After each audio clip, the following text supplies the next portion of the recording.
जाम्बूनदाभसमकान्ति विराजमाने तेजो स्वरूपिणि सुवर्ण विभूषिताङ्गी सौवर्ण परिवेष्टित दिव्य देहे श्रीलक्ष्मी भक्त वरदे तव सुप्रभातम्।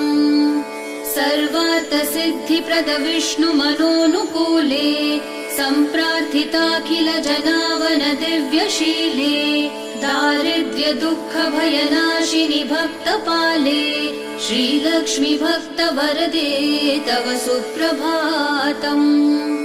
चन्द्रानुजे कमल कोमल गर्भजाते चन्द्रार्कवह्नि नयने शुभचन्द्र वक्त्रे हे चन्द्रिका समसुशीतल मन्दहासे श्रीलक्ष्मी भक्त वरदे तव सुप्रभातम्। श्रीयादिलक्ष्मी